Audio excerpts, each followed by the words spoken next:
បងប្អូនទាំងអស់គ្នាថ្ងៃនេះដៃសូមណែនាំម៉ាករថយន្ត M Hero 817ជារថយន្ត SUV បែបប្រណិតខ្នាតធំតោះយើងទៅមើលពិភាក្សាឡានហើយនឹងអបសំឡានទាំងអស់គ្នា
បាទបងប្អូនទាំងអស់គ្នាឥ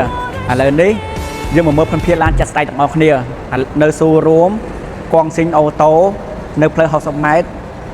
នៅជិតយន្ត3ឥឡូវយើងមកមើលពិភាក្សាឡានទាំងអស់គ្នាចង់ដឹងថាពិភាក្សាឡានខាងក្នុងដូចក្នុងរូបភាព trailer ដំបូងអត់តោះបាទបងប្អូនទាំងអស់គ្នានៅពេលដែលយើងចូលមកខាងក្នុងមានអារម្មណ៍ថា comfort ខាងក្នុងនឹងចេញមកលុបសេរីមែនទែនគឺអីសស្បែកប្រណិតអ្វីដែលពិសេសមួយទៀតរថយន្ត M Hero 817ជាប្រភេទរថយន្ត off road បើកបរគ្រប់ស្ថានភាពផ្លូវអញ្ចឹងមាន option យើងអាចសេរីនៅលើអេក្រង់ CarPlay បានបងប្អូនទាំងអស់គ្នាតាំងពីក្អេ massage ទាំងភ្លើងឌិនយើងអាចសេរីនឹងទាំងអស់យើងសេរី option កម្មវិធីនៅលើកញ្ចក់អេក្រង់ទាំងអស់តាមតម្រូវការបងប្អូនហើយពិសេសមួយទៀតរថយន្តមិនត្រឹមតែទំនើប option ខ្ពស់ទេយើងអាចសេរី function លើនេះបានបាទផ្លូវដែលមានទឹកផ្លូវថ្មផ្លូវខ្សាច់ផ្លូវលបាយផុក snow តក sport ត្រាប់ការចែង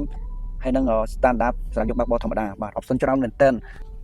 កន្លែងលើនេះវិញយើង function យើងអាចសេរីបានបាទមានកាមេរ៉ា360មានបូមឡើងចុះលុកប៉ុងមានដៃសេរីផ្សេងទៀតយើងអាចសេរីដោយដៃបាន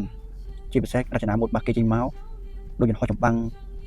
ស្លាយកុងទ័រ digital 27 inch ហើយមាន bass speaker មានរហូតដល់18គ្រាប់ពិតជាលឺព្រោះមែនទែនហើយនិយាយអស់រីឯអេក្រង់1គីឡូមកស្ពាយខ្យល់មានទំហំ10 inch យើងមានកន្លែងសាកថ្ម wireless 50W ឆាប់ពេញអ្វីដែលពិសេសទៀតគឺនៅក្នុងឡាន M Hero 817គឺពោពេញដោយស្បែកទាំងអស់ក្នុងឡានហ្នឹង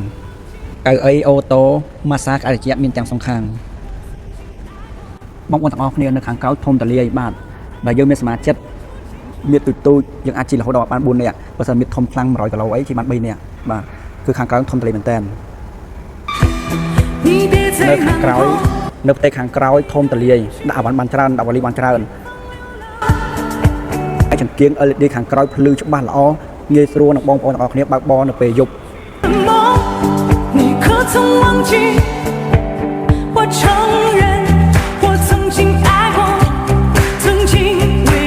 បន្ទាប់ពីខ្ញុំបានណែនាំរថយន្ត M Hero 817ឲ្យបងប្អូនទាំងអស់គ្នាបានទស្សនាហើយបើសិនបងប្អូនទាំងអស់គ្នាមានចម្ងល់អីចង់ដឹងព័ត៌មានលម្អិតអាចតាក់ទងមកលេខ Telegram ខ្ញុំនៅខាងក្រោមហ្នឹងបានអាចតាក់ទងនៅលេខ Telegram នៅខាងក្រោមខ្ញុំបានបងប្អូនទាំងអស់គ្នាអាចមកដល់ទីតាំងកងស៊ីងអូតូយើងខ្ញុំបានអាចបើកបរទេសសាកល្បងបានកងស៊ីងអូតូយើងខ្ញុំស្ថិតនៅផ្លូវ60ម៉ែត្រនៅជិត E on 3ចង់ដឹងព័ត៌មានលម្អិតកុំភ្លេចខលមកណាបាយបាយជួបគ្នានៅវីដេអូក្រោយ